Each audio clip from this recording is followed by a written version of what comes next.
Hello అండి, ఈరోజు మళ్ళీ ఒక కొత్త రెసిపీతో అయితే వచ్చేసాను. బిర్యానీలు అన్ని టైప్లు ట్రై చేశాను, కానీ కాకపోతే ఈ ఎగ్ పులావ్ అనేది నా లైఫ్లో ఫస్ట్ టైం చేశాను. టేస్ట్ అయితే చాలా బాగా వచ్చింది. కుక్కర్లో సింపుల్గా చేశాను. మీరు కూడా ట్రై చేయండి. అండ్ మా జెస్సీ ఎక్స్ప్రెషన్ ఎలా ఉన్నదనేది మీరు కామెంట్ చేయండి, ఎందుకంటే మీకు కూడా ఫ్లయింగ్ కిస్ ఇచ్చింది తను. So let's start. ముందుగా ఒక కుక్కర్ తీసుకొని అందులో సరిపడా ఆయిల్ వేసుకొని 1/2 స్పూన్ నెయ్యి వేసుకొని మొత్తం బిర్యానీకి ఏ మసాలాలు అయితే యూజ్ చేస్తామో ఆ మసాలాలన్నీ కూడా వేసుకోవాలి. నేను ఇక్కడ షాజీరా వాడుకున్నాను. ఒకవేళ మీ దగ్గర లేకపోతే మీరు జీరా వాడుకోండి. అండ్ 2 పచ్చిమిరకాయలు కూడా వేసుకున్నాను. ఒక మీడియం సైజ్ ఉల్లిపాయ పొడవు ముక్కల కింద కట్ చేసుకొని ఉల్లిపాయ ముక్కలు అయితే వేసేసుకోవాలి. అయితే అవి బాగా మగ్గేదాకా బాగా కలుపుకోవాలి. అండ్ అలానే నేను ఒక టమాటా ముక్కలు కూడా వేసుకున్నాను. ఒక టమాటా మీడియం సైజ్ టమాటా అయితే సరిపోతుంది.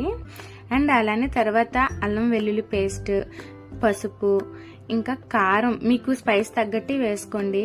ఉప్పు, గరం మసాలా అంటే బిర్యానీ మసాలా వేసుకోండి. మీకు ఇంకా స్పైస్ కావాలంటే గరం మసాలా వేసుకోండి. ఇంకోటి ధనియాల పొడి వేసుకోవాలి. అండ్ ఇవన్నీ బాగా మగ్గిపోయిన తర్వాత బాగా కలుపుకొని పచ్చివాసన అంతా పోయాక నేనైతే సోనా మైసూర్ రైస్ తీసుకున్నాను. 1 కప్పు రైస్కి నేను 2 కప్పులు వాటర్ అయితే వేసుకున్నాను. సో మీకు తగ్గట్టు మీ క్వాంటిటీని తగ్గట్టు వేసుకోండి. బాస్మతి రైస్ అయితే 1 కప్కి 1 కప్పున్నర నీళ్ళు అయితే సరిపోతాయి. గుడ్లు నేను ముందుగానే ఉప్పు, పసుపు, కారంలో ఏపి తీసుకున్నానండి ఆయిల్లోని. సో అవి అయితే పైన పెట్టేసుకుందాము. ఫ్రైడ్ ఆనియన్స్ ముందే కొన్ని ఫ్రై చేసి ఆనియన్స్ నేను పక్కన పెట్టుకున్నాను. సో అది వేసేసుకోవాలి. పైన కొంచెం కొత్తిమీర ఇంకా కరివేపాకు కూడా వేసుకోవాలి. సో టేస్ట్ అయితే చాలా బాగా వచ్చింది. నేను ఫస్ట్ టైం ట్రై చేశాను. నా పెళ్ళయి ఇప్పటికి ఒక 7 ఇయర్స్ అవుతుందండి. 7 ఇయర్స్లో ఇదే ఫస్ట్ టైం చేయడం.